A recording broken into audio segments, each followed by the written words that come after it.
चलिए स्टूडेंट, आज हम लोग पढ़ते हैं नर जनन तंत्र, यानी कि मानव में नर जनन तंत्र। मानव में जो नर सदस्य होता है उसका जनन तंत्र पढ़ेंगे। जनन तंत्र किसे कहते हैं? तो सामूहिक रूप से प्रजनन प्रक्रिया में भाग लेने वाले सभी अंगों को जनन तंत्र कहते हैं। तो जनन तंत्र के अंतर्गत कौन कौन से अंग आते हैं, इसमें हमको पढ़ाई करना है या स्टडी करना है या जानकारी लेना है। तो कौन कौन से अंग आते हैं आइए देखते हैं हम लोग। चलिए देखते हैं। नर जनन तंत्र को निम्नलिखित अंगों में बांटा जाता है, यानी कि जो नर जनन तंत्र होते हैं, जो सामूहिक रूप से जिसको हम तंत्र कहते हैं, जो जनन प्रक्रिया में भाग लेते हैं, उसमें कौन कौन से अंग आते हैं? तो निम्नलिखित अंग आते हैं। पहला यहाँ दिखाया गया है वृषण कोश, इसको इंग्लिश में कहते हैं स्क्रोटम या स्क्रोटल सैक। दूसरा है एक जोड़ी वृषण यानी कि टेस्टिज, मतलब दो ठो जो है जोड़ी, दो जो है वृषण पाए जाते हैं। एक जोड़ी अधिवृषण एपिडिडमिस, अधिवृषण वृषण का ही भाग होता है, वृषण कोश में पाया जाता है, और वृषण के अंदर अधिवृषण भी पाया जाता है। एक जोड़ी नर जनन वाहिनियां, यानी कि जनन वाहिनियां का मतलब ये हो गया कि अधिवृषण या वृषण से जुड़ा हुआ वह नली जो नर जनन से संबंधित होता है या लैंगिक प्रक्रिया में भाग लेता है। वृषण से जुड़ी हुई वाहिनियां नर जनन वाहिनियां कहलाती हैं, जनन वाहिनियां कहलाती हैं। अगला है मूत्र मार्ग। मूत्र मार्ग सभी लोग इससे वाजिब होंगे, जिससे मूत्र बाहर निकलता है, या इसको कह सकते हैं जनन मूत्र मार्ग भी कह सकते हैं। क्यों? क्योंकि इसी से मूत्र भी बाहर निकलता है और इसी से जनन में भाग लेने वाले युग्मक यानी कि शुक्राणु भी इसी के रास्ते निकलता है। तो इसलिए हम मूत्रो जनन मार्ग को भी इस जनन नर जनन तंत्र के अंतर्गत इस अंग को भी रखते हैं। शिश्न तो हमारा प्रथम अंग है, जिसको जो है योनि में प्रवेश कराया जाता है और ये जनन से संबंधित कार्य करता है। ये जो है अंदर जाकर के स्पर्म को छोड़ता है। तो ये शिश्न भी एक प्रकार का भाग है जनन तंत्र में, ये एक प्रकार का अंग होता है।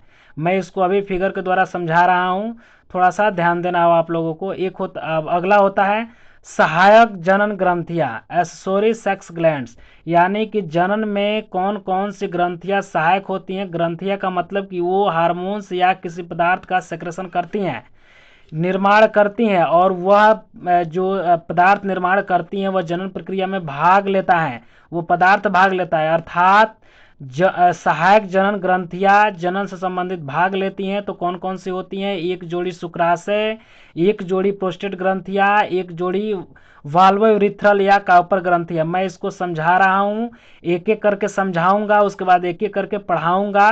पहले फिगर की सहायता से इसे देखा जाए कि नर जनन तंत्र में कौन कौन से अंग भाग लेते हैं। चलिए देखते हैं।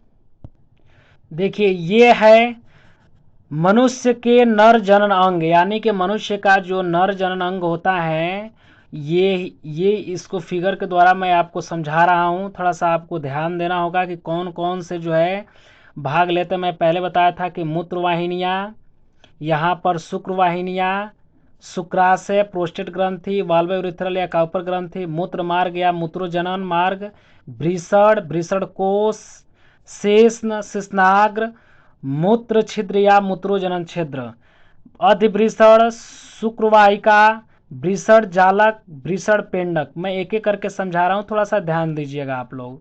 चलिए पहले इधर से शुरू करते हैं हम लोग। शुक्राशय, शुक्राशय में जो शुक्राणु जो बनता है यहाँ से आकर के शुक्राशय में इकट्ठा होता है, समयानुसार ये जो है यहाँ से बाहर निकल जाता है, मूत्रोजनन छिद्र द्वारा या मूत्र मार्ग द्वारा आता है और मूत्रोजनन छिद्र द्वारा बाहर निकल आता है।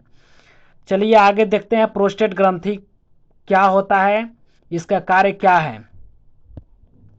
देखिए प्रोस्टेट ग्रंथियां जो है, यह ग्रंथि जो होता है ये हल्के रंग का, ये क्या बोलते हैं, हल्के रंग का जो है अम्लीय तरल पदार्थों का स्राव करती हैं, जो वीर्य का जो है 25 से 30% भाग बनाती हैं। जो भाग 25 से 30% भाग बनाती हैं, उसमें जो है जो 30 से 70 से जो 75 जो परसेंट भाग जो होता है, इसमें फास्फेट होता है, सिट्रेट होता है तथा कुछ अम्ल भी कुछ एंजाइम भी पाए जाते हैं, जैसे कि लाइसोजाइम, एमाइलेज वगैरह वगैरह। बहुत सारे जो क्या बोलते हैं हार्मोन्स या एंजाइम होते हैं वो पाए जाते हैं जो शुक्राणुओं को सक्रिय करते हैं। यानी कि जो प्रोस्टेट ग्रंथि होता है, इससे हार्मोन या जो एंजाइम जो सेक्रेशन होते हैं वो वीर्य को क्या करते हैं, स्कंदन को रोकते हैं, यानी कि वीर्य को जमने से भी रोकते हैं तथा शुक्राणुओं को सक्रिय भी बनाते हैं।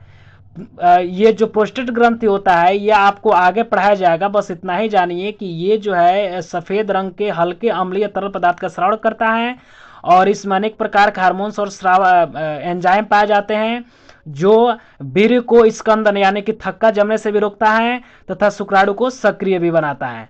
चलिए इतना समझ गया, आगे पढ़ेंगे काउपर ग्रंथि क्या होता है। देखिए सबसे पहले तो देखेंगे कि उपस्थित कहाँ है, तो प्रोस्टेट ग्रंथि के ठीक नीचे उपस्थित है। ये वाल्व यूरिथ्रल या काउपर ग्रंथि कहते हैं। ये तो क्या बोलते हैं, ये भी जो है अम्लीय अम्लीय और क्या बोलते हैं जो अम्लीय सॉरी ये जो है क्षारीय पदार्थ का स्राव करती हैं और क्षारीय पदार्थ का स्राव करती है, बट ये गाढ़ा होता है और ये पारदर्शी भी होता है। जो क्षारीय पदार्थ होता है ये गाढ़ा भी होता है और पारदर्शी भी होता है।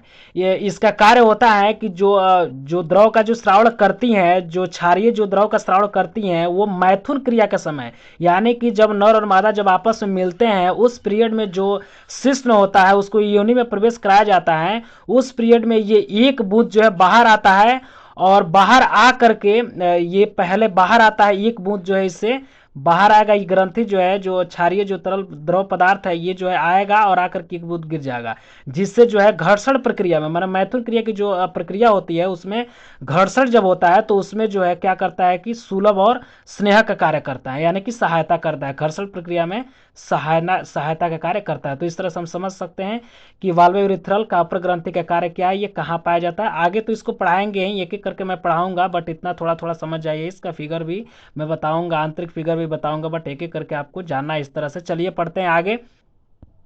देखिए यहाँ पे आपको कुछ नहीं जानना है, ये इतना जानना है कि ये मूत्र मार्ग या मूत्रोजनन छिद्र है। तो मूत्र मार्ग, यह मूत्र जो है इससे बाहर निकलता है, ये मार्ग है, ये एक प्रकार का मार्ग है जिससे मूत्र निकलता है बाहर, इसको या मूत्रोजनन छिद्र कहते हैं। तो इसको समझ सकते हैं कि मूत्रोजनन छिद्र क्यों कहते हैं, क्योंकि इससे मूत्र भी बाहर आता है और जनन संबंधित शुक्राणु भी इसी रास्ते से आता है, इसलिए हम इसको मूत्रोजनन मार्ग भी कहते हैं।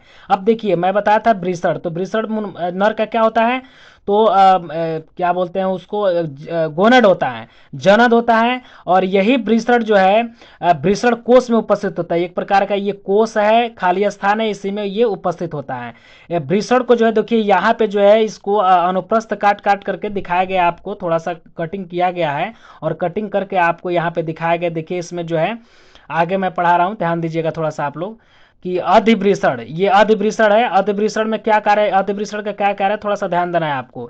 ये सबसे पहले तो पोषण इकट्ठा करता है और शुक्राणुओं को जो है पालन पोषण करता है, उसको भोजन भी देता है। इसके साथ साथ मैं बता दूं कि ये अधिवृषण जो होता है वो शुक्राणु अधिवृषण भाग में जो है शुक्राणु क्या होता है, परिपक्व होता है, यानी कि मैच्योर होता है, यानी कि निषेचन के लिए तैयार हो जाता है। यहाँ पे जो है निषेचन के लिए तैयार हो जाता है, मैच्योर हो जाता है, लैंगिक प्रक्रिया में भाग लेने के लिए मैच्योर हो जाता है शुक्राणु। तो ये जो आपको भाग दिखाई दे रहा है ये अधिवृषण, अधिवृषण कमा, कमा जो कमा हम लोग ऐसे लगाते हैं, ऐसे कमा जो लगाते हैं ये कमा के आकार का होता है। ठीक है, चलिए आगे पढ़ते हैं। देखिए यहाँ पे आपको दिखाई दे रहा है शुक्रवाहिका, ये शुक्रवाहिका बहुत ही महीन होती हैं और ये जो है कुंडलीकृत होती हैं, जिसका अगला भाग जो आकर के जो है शुक्रवाहिनी में यहाँ पे खुलता है, शुक्रवाहिनी में इसका अगला आकर के भाग खिलता है, आकर के यहाँ पे खुल जाता है, यानी कि अधिवृषण से ये जुड़ा होता है और अधिवृषण में, अधिवृषण से जो है सीधे आता है शुक्रवाहिका में, शुक्रवाहिका में आ जाता है, ये जो है कुंडलीकृत होता है और उसमें परिपक्व होता रहता है और आकर के सीधे जो है कहाँ मिल जाता है, शुक्रवाहिनी में मिल जाता है। और शुक्रवाहिनी ये है, देखिए आपको बता दिया गया है यहाँ पे शुक्रवाहिनी ये है, शुक्रवाहिनी से सीधे यहाँ पे आ जाता है और यहाँ से प्रोस्टेट ग्रंथि से कुछ हार्मोन्स का सेक्रेशन कर सहायता लेते हुए जो है सीधे जो है कहाँ जाता है, तो बाहर निकल जाता है। तो इस तरह से ये जो है शुक्रवाहिका है। अब वृषण जालक, तो वृषण जालक में देखिए आपको मैं बता रहा हूँ कि वृषण जालक हम एक सामूहिक रूप से जितने भी इसमें जो है क्या बोलते हैं, वृषण जालक जो है जो होता है वो जितनी कुंडलीकृत इसमें रचनाएं आती हैं, चाहे वो नली हो या कोई भी भाग हो, जितनी कुंडलीकृत रचनाएं आती हैं यानी कि एक पे एक जो है सटी हुई पाई जाती हैं, जो नलिकाएं महीन महीन नलिकाएं जो पाई जाती है, एकदम महीन जो नलिकाएं पाई जाती हैं पतली पतली, उसको एक सामूहिक रूप से हम वृषण जालक बोलते हैं। वो जाल के रूप में पाया जाता है, इसलिए हम इसको क्या बोलते हैं, वृषण जालक कहते हैं। तो इसको भी अच्छी तरह से हम लोग जानेंगे। चलिए आगे पढ़ते हैं। वृषण पिंडक, तो वृषण पिंडक क्या होता है, तो वृषण का जो भाग होता है कितने पिंडों में बटा होता है। तो इस तरह से जो है हम समझ सकते हैं कि जो वृषण जो अलग अलग जो भाग पाए जाते हैं, कितने पिंड होते हैं इसमें। तो इस तरह से हम इसको समझ सकते हैं कि वृषण पिंड ये होता है कि वृषण जो है कितने पिंडों में बटा होता है, ये अलग पिंड हो जाएगा, ये अलग पिंड हो जाएगा, ये अलग पिंड हो जाएगा, इस तरह से वृषण पिंडक हो जाता है। ठीक है, आगे चलिए पढ़ते हैं। और ये है मूत्र वाहिनियाँ, जहाँ से ये जो है यूरेट्रस से जुड़ा होता है, यानी कि मूत्राशय से जुड़ा होता है, और ये जो है मूत्र मार्ग में आकर के खुल जाता है, यहाँ से मूत्र मार्ग में आकर के खुल जाता है। तो इस तरह से आपको समझ में आ गया होगा। देखिए ये जो है जो शिश्न भाग जो होता है, जो शिश्न भाग होता है, ये शिश्न है पूरा, इसको इस भाग को हम शिश्न बोलते हैं। यहाँ पर मैं लिख दिया हूँ, यहाँ पर पूरा ये शिश्न होता है। और शिश्न का जो आगे वाला भाग होता है इसको हम शिश्नाग्र बोलते हैं। और जो छिद्र जो खुलता है जिससे यूरिन निकलता है या फिर क्या बोलते हैं जो शुक्राणु निकलता है, तो मूत्र छिद्र या मूत्रोजनन छिद्र कहते हैं। तो इस तरह से हमें विश्वास है कि आप सभी स्टूडेंटों को अच्छी तरह से समझ में आ गया होगा। यदि समझ में आ गया है तो लाइक करें, सब्सक्राइब करें, और बताएं कमेंट बॉक्स में जा कर के कि हाँ समझ में आया या नहीं आया। धन्यवाद।